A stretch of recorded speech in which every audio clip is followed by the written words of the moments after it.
Dana?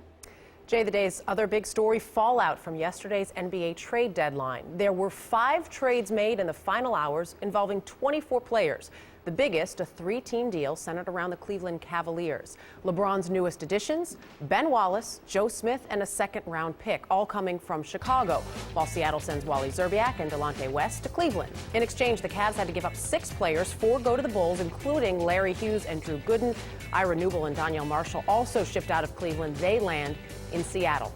For reaction from the Cavaliers and the inside story on the trade, we bring in Branson Wright, who covers the team for the Cleveland Plain Dealer. Branson, why make this trade in the first place? Well, Danny Ferry said he made this trade because the team wasn't good enough to get back to the finals for what they had. So now by adding a Ben Wallace, by adding a Joe Smith, that improves their interior defense.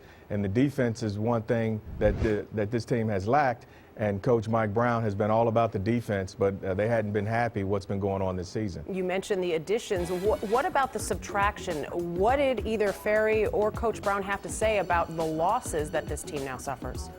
Well, the loss is the fact that, as we talked about defense, is that this team hasn't been the best perimeter defensive team. By giving up Larry Hughes and giving up Ira Newble, that's going to hurt them in that aspect.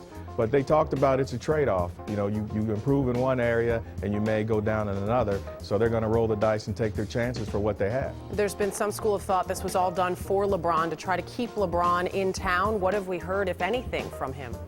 Well, we haven't heard anything yet, probably at shoot-around later on. But of course, Dana, it was done for LeBron. I mean, this is LeBron's team, and they have to do everything they can to make him happy and to make sure he stays here for the long term.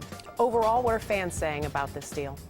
Well, you got back and forth. There's some fans that are happy that Ben Wallace is coming back to Cleveland. He went to junior college here a few years ago, so they're happy that he's back.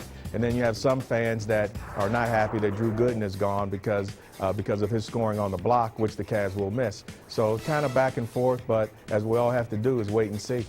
When might we actually see the guys then in uniform? Well, they won't be in uniform tonight, so they're probably going to have to suit me up. You know, they're missing so many players right now. Branson, I want to see that.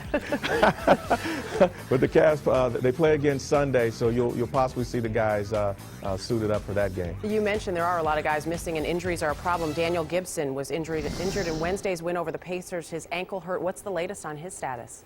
Well, he has a high ankle sprain, and you know, high ankle sprains, you're going to be out for a while. So right now they're saying 4 to 6 weeks. So, and that's been the thing about the Cavs this year. They've had to deal with so many injuries, and that was another blow with Boobie Gibson going to be out right now. All right, Branson Wright, thank you for the very latest. Branson, let us know if you're suiting up. We'll get some cameras out there. All right, thanks. And Cleveland right now is tied for 4th in the East with the Toronto Raptors. The Cavs do host the Wizards tonight, 8 o'clock Eastern Time. Our Sports Nation poll question has to do with the NBA now. Who is the best team in the NBA's Eastern